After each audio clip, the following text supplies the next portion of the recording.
My name is Ava Carter.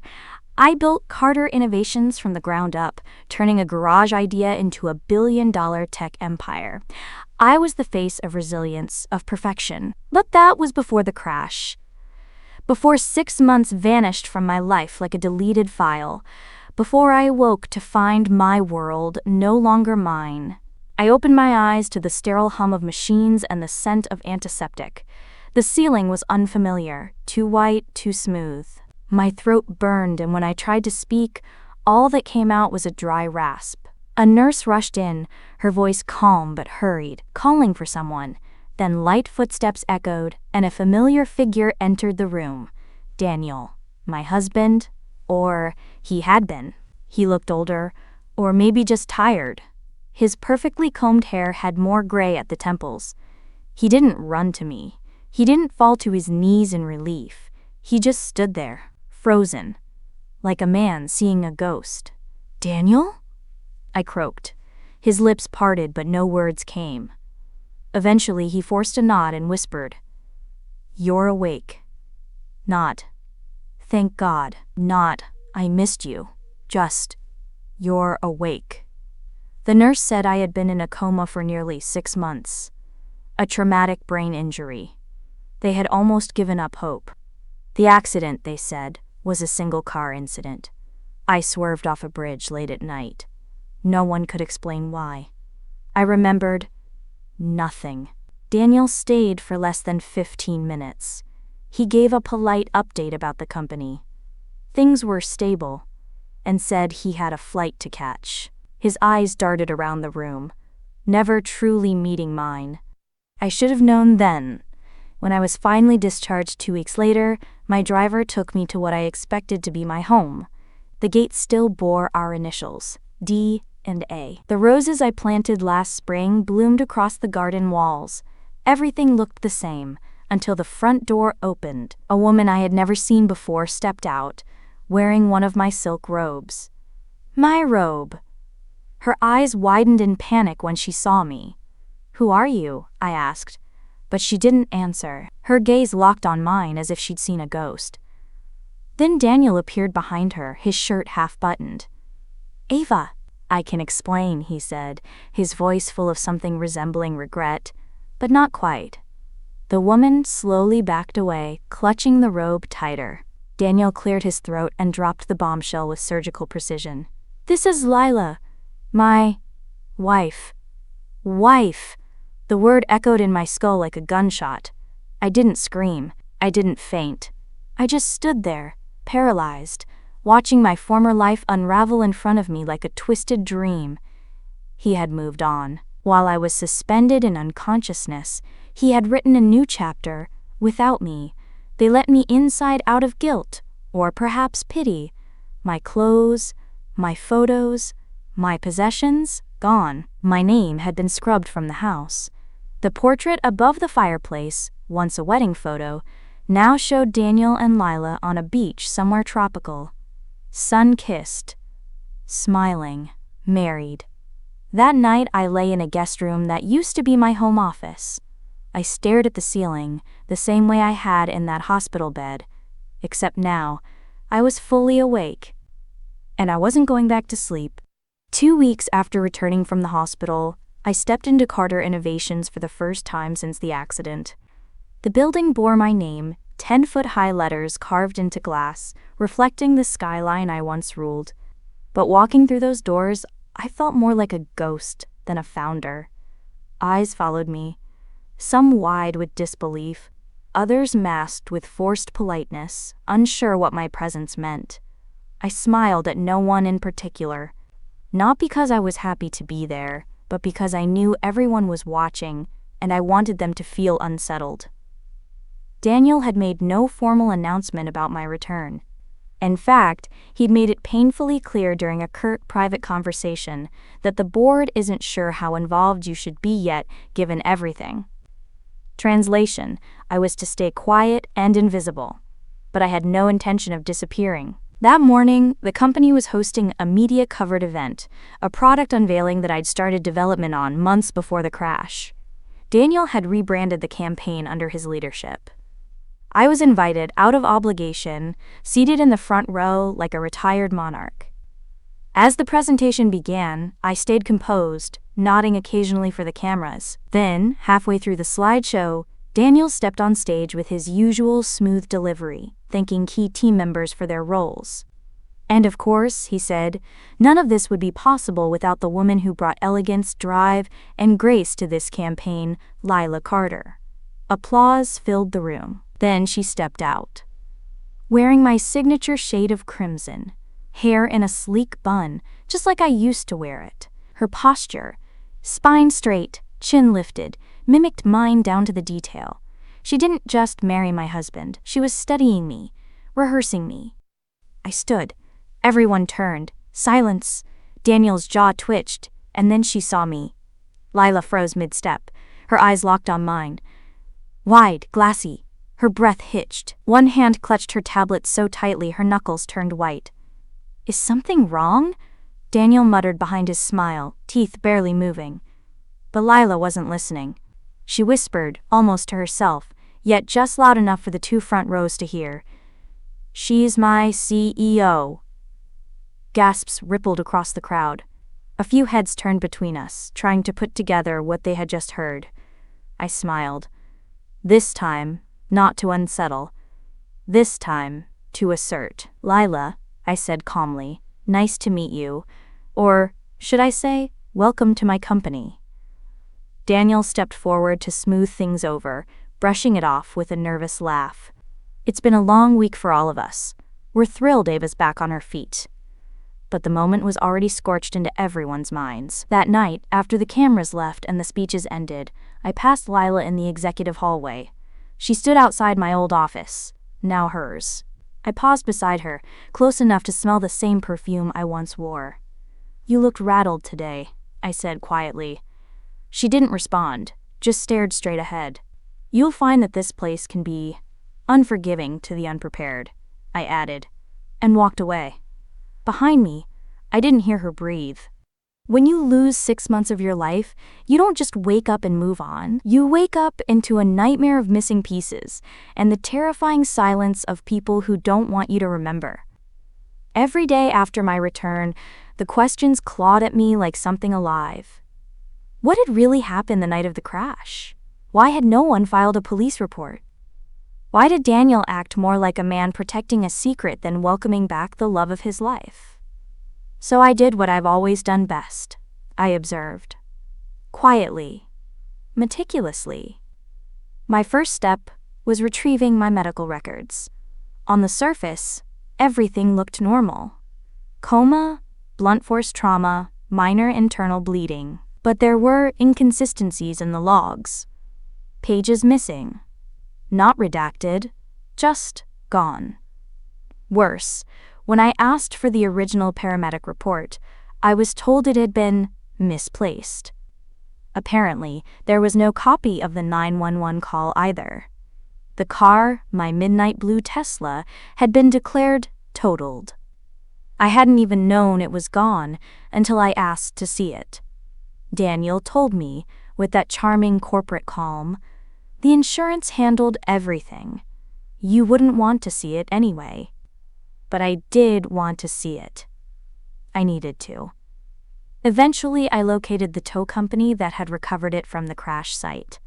The man I spoke to, a retired mechanic named Reggie, remembered it clearly.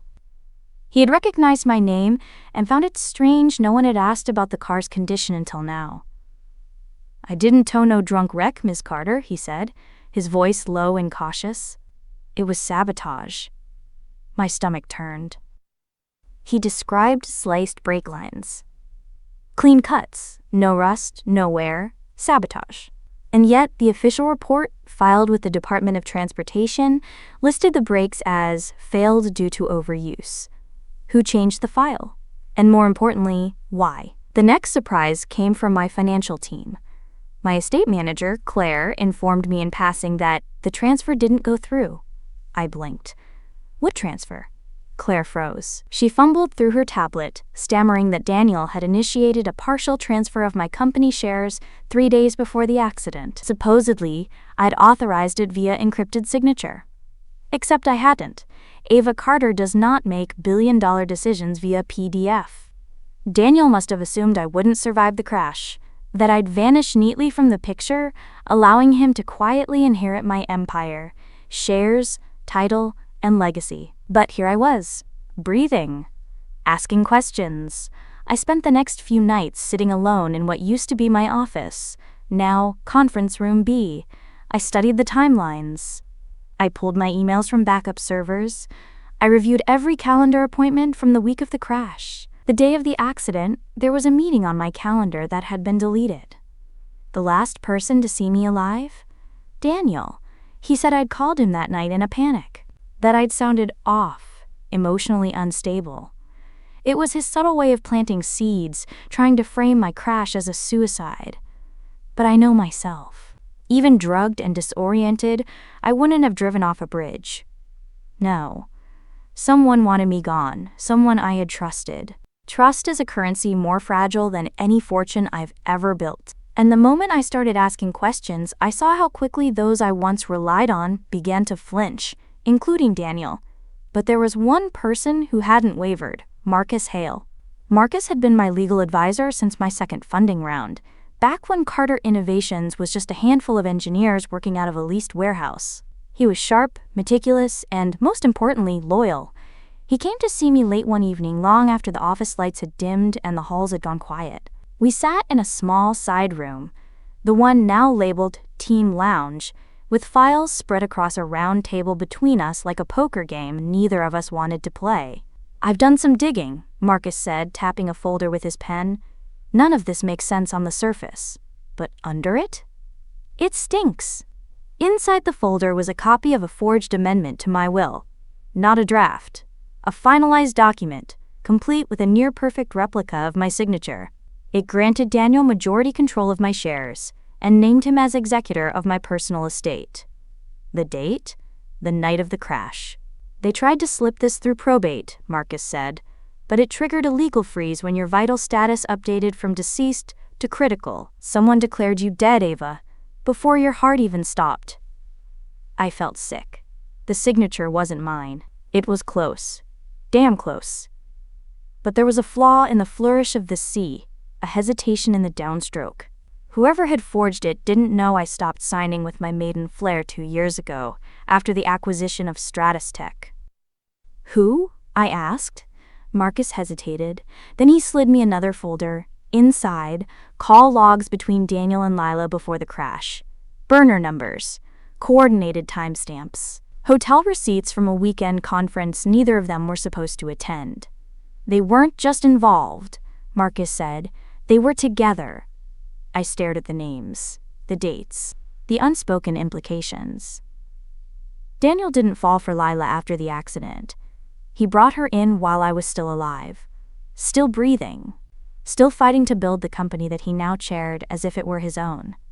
"I think they planned this," I whispered. Marcus nodded grimly.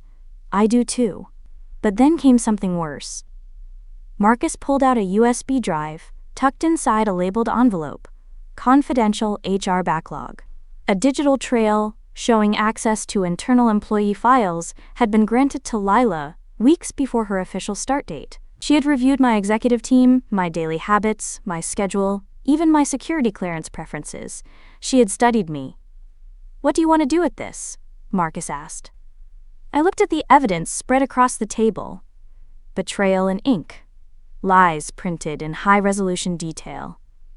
"I want to burn their world down," I said, "but not with fire, with precision." Because now I had proof. And the woman wearing my robe, sitting in my office, sleeping in my bed, was about to learn what it meant to steal from Ava Carter. People often assume revenge is loud, a scream, a slap, a courtroom spectacle. But real revenge is quieter. It watches, waits, collects moments like blades.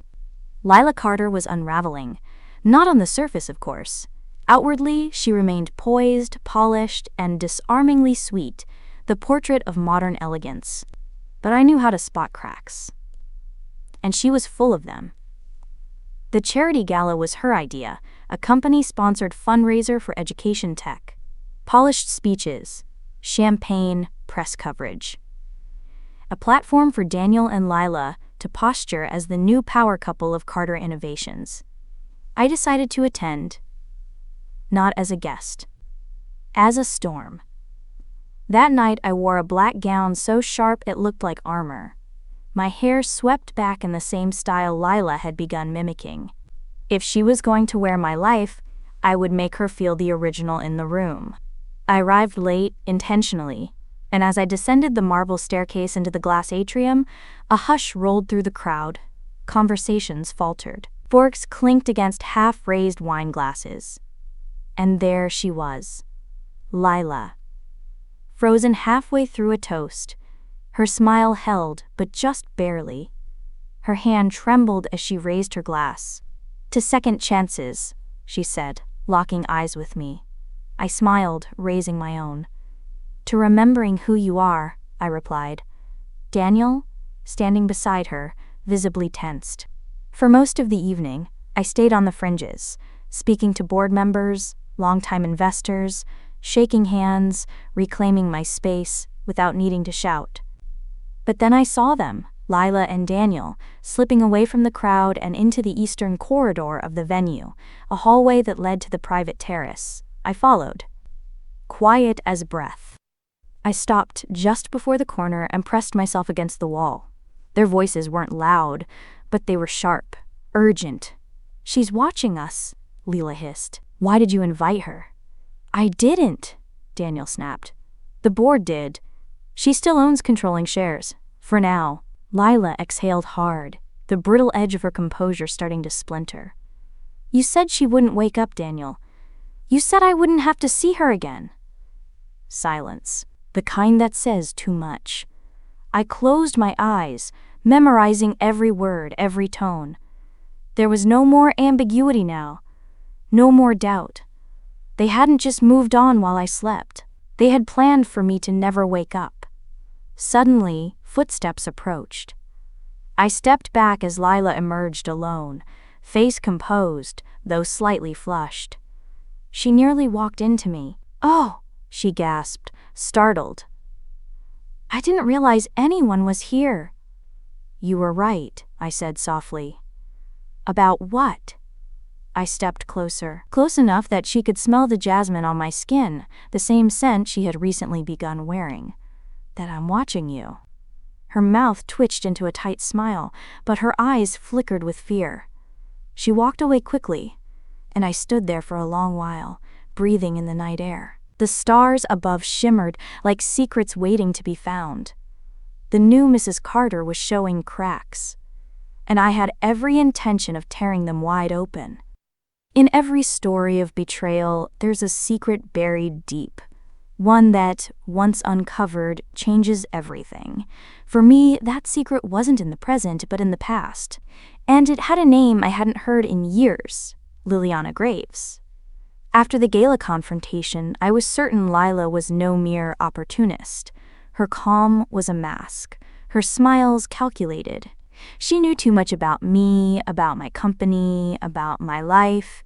So I began digging into her background. The internet was kind enough to offer a trail. Small mentions, former employers, scattered social media posts. But what really hit me was when I requested old employee records from Carter Innovations' HR department, subtly, through Marcus. Files I was technically entitled to review as majority shareholder. And there it was. Liliana Graves. A name long scrubbed from official company history. Her file was thin, but damning. She had been hired 5 years ago as a junior analyst in the finance department, only to be fired less than 6 months later for gross misconduct and embezzlement. The scandal had nearly cost the company millions. I remembered the incident vividly. I had personally overseen the investigation, guiding the board through the decision to terminate her. It was painful but necessary. She had betrayed my trust and that of every employee who believed in the company's vision. And now, the woman who had replaced me in Daniel's life was the daughter of the woman I had destroyed. A cold shiver ran down my spine. Was this all just a coincidence, or was this revenge? I shared my findings with Marcus. His face darkened. "This isn't just about Daniel," he said quietly. "This is personal." The pieces began to fit. The early access to files, the forged documents, the closeness with Daniel. It was a calculated campaign, years in the making. Liliana Graves had planned to dismantle everything I had built from within, using her proximity to Daniel to strengthen her grip. But there was more. One night, as I sat alone in my study, I received an anonymous package. Inside was a leather-bound journal, worn and heavy, with a note. "Read and understand." The journal belonged to Liliana's mother. Page after page detailed bitterness. Bitterness toward me for destroying her family. There were stories of lost opportunities, whispered warnings of vengeance promised. It was a manifesto of hate, penned in the shadow of my success. I closed the book, feeling the weight of generations of grudges pressing down on me. This wasn't just a power struggle. It was a war of legacies. The realization settled like stone in my chest. If I wanted to survive, I had to fight not only Lila, but the ghosts of the past that haunted her. My life, my company, my very identity were at stake. And I was ready. Sometimes, to catch a snake, you have to enter its lair without a weapon. You must become the thing you fear most. For me, that meant one thing: getting close to Daniel again. Pretending forgiveness, using the history we shared as a shield to draw out the truth. I knew Daniel was fragile, torn between his new life and the remnants of ours. But I also knew he was a man who feared losing control more than anything. So I dressed the part. Warm smiles, soft words, the Ava he once loved, or thought he did. Our first dinner together in months was tense. He looked like a man haunted by his choices. Dark circles under his eyes, hands that trembled slightly when he reached for his glass. "I didn't want this," he said quietly, avoiding my gaze. "Not like this." "Then tell me," I said. "Why?" He swallowed hard, eyes darting around the room, as if the walls had ears. "You were gone. I thought you'd never come back." "And Lila?" I pressed, his jaw clenched. "It happened fast, but you have to understand. She made me feel safe." I nodded, playing the part. But inside, my mind was racing. If Daniel's loyalty was fractured, Lila's was a fortress. Weeks passed, and I stayed close, observing, listening, learning. Then, one night, I found it, a small, nearly forgotten recorder, tucked beneath a stack of papers on my desk. Curious, I pressed play. Lila's voice filled the room, soft, precise, cold. "She's losing it," Lila said. "We need to escalate before she exposes everything." The board is wavering. Daniel doubts. "I can't afford mistakes." Another voice joined in, Daniel's, but quieter, hesitant. "We have to be careful. If Ava finds out about the recordings." Lila laughed, a chilling sound. "She won't. I have everything I need to make her look insane. Therapist notes, medical records, emails. We'll isolate her until no one believes a word she says." My blood ran cold. She wasn't just planning a takeover, she was constructing a trap, a frame. I sat back, heart pounding. Lila had been recording my every move, preparing an arsenal to destroy me, not through business tactics, but through character assassination. The stakes were higher than I thought. That night, I confronted Daniel. "Did you know about the recordings?" He looked away. "No, I swear, she's playing her own game." I wanted to believe him, but trust was a fragile thing shattered long ago. I realized then, my enemies were closer than I ever imagined. Lila wasn't just my husband's new wife, she was my most dangerous adversary. And Daniel, he was caught in the crossfire. Betrayal cuts deepest when it comes not from the enemy at the gate, but from the shadows within your own walls. I was learning this lesson in the coldest, cruelest way imaginable. Just as I gathered enough courage to confront Lila and Daniel, the world beneath my feet began to crumble. Marcus, my most trusted ally, was gone. I received the news in a terse, clinical email. "Suicide," it said, no details, no explanation. But Marcus didn't kill himself. I knew Marcus. Sharp-minded, steady-handed. He was the anchor in my storm, the voice of reason in a house of lies. Suddenly, the files he'd been working on were locked behind layers of encryption I couldn't break. Emails he'd sent me were suddenly missing from my inbox, and whispers floated through the company. Rumors that Ava Carter was unstable, not fit to lead. Someone was working overtime to erase him and me. The leak of confidential emails wasn't accidental. Someone inside Carter Innovations was undermining me from the inside, feeding false information to the board and the press. Someone with access to my private correspondence. Someone with a motive to protect Lila and Daniel's interests. I felt the sting of betrayal from every corner. The night Marcus died, I found a note tucked inside my desk drawer. No signature, just a single line: trust no one. I was alone. More determined than ever, I doubled down on my investigation. I reviewed security footage, cross-checked access logs, and interrogated staff quietly and carefully. I found discrepancies: executive passwords changed without my knowledge, confidential meetings scheduled behind my back. Then came the worst discovery. One of my most senior executives, a man I had mentored, trusted like family, was colluding with Lila, feeding her insider information, helping to orchestrate the campaign to remove me from power. The betrayal was devastating. The man's face flashed before my eyes, smiling confidently at a board meeting the same day Marcus's death was announced. I confronted him in my office. His calm veneer cracked only slightly. "Why?" I demanded. He shrugged. "This is bigger than you or me, Ava. You're fighting ghosts that want to bury you. They offered me security, power, something you never did." I felt rage burn through me. "You're nothing but a traitor." He smiled coldly. "I'm a survivor." That moment crystallized the harsh truth. My enemies were not just Lila and Daniel. They were embedded in my company, in my life. The line between friend and foe had blurred. And if I wanted to reclaim my empire, I'd have to fight through this web of lies and deception, no matter the cost, because if I didn't, everything I built would be gone. The moment I pretended to fall was the moment I truly took control. After Marcus's death and the revelation of betrayal within my inner circle, I knew the game had changed. But I also knew that my enemies, Lila, Daniel, and their silent allies, were counting on me to crumble. So I gave them the illusion they wanted. I announced my resignation in a carefully staged press release.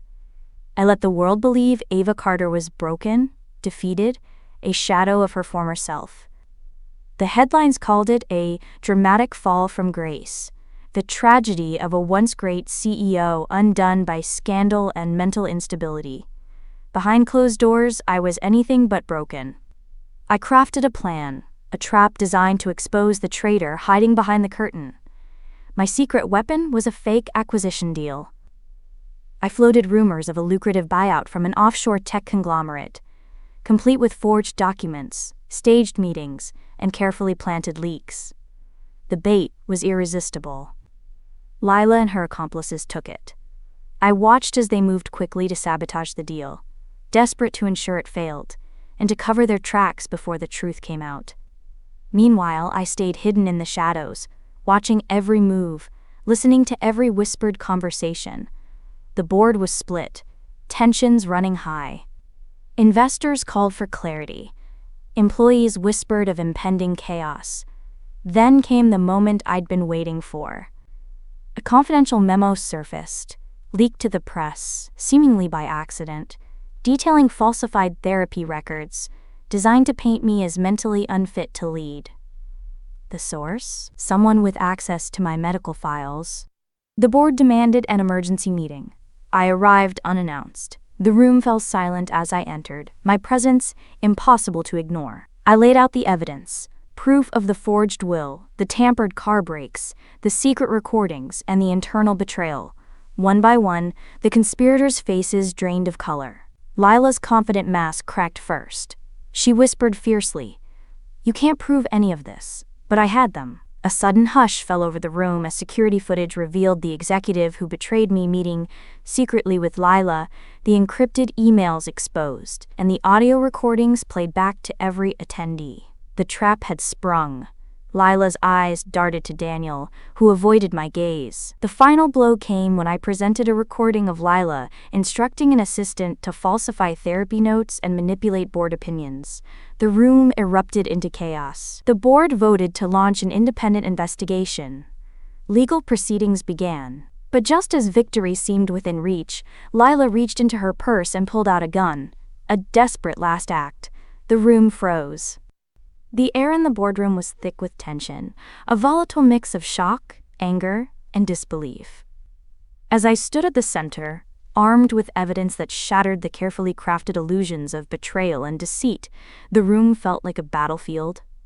Lila's calm facade was gone. Her eyes, once cold and calculating, now flickered with desperation. In one swift motion, she pulled a gun from her purse.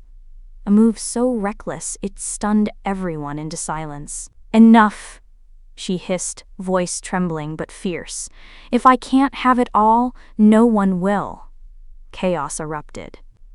Security rushed forward, but for a moment everything seemed suspended, a terrible pause before the storm. In the chaos, Daniel stepped forward, hands raised in a futile attempt to calm her. "Lila, please, put the gun down," he pleaded. But the damage was done. The gunshot echoed. Ava Carter, once presumed broken, was alive, standing, and fighting back with everything she had. The sirens wailed outside, the boardroom flooded with flashing red and blue lights.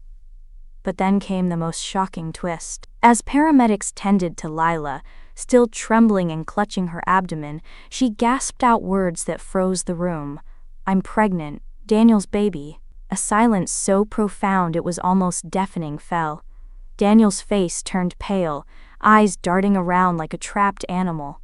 The board members exchanged glances, unsure what to say. For a moment, the weight of that revelation threatened to topple everything I'd fought for. But I wasn't about to let it. "This changes nothing," I said, voice steady, eyes locked on Daniel. "You betrayed me. You betrayed this company.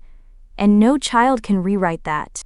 In the weeks that followed, investigations unfolded with relentless intensity. Lila was removed from the company, placed under strict legal supervision. Daniel resigned in disgrace, his reputation irreparably tarnished. And I reclaimed my throne. The shareholders voted unanimously to reinstate me as CEO. Recognizing that the true strength of Carter Innovations lay not just in technology, but in resilience, in the woman who refused to be erased. Standing once again at the helm, I looked out over the city from my office window, a city that had tried to forget me but couldn't. Because Ava Carter wasn't just a name on a building, I was a force, a survivor, a CEO returned.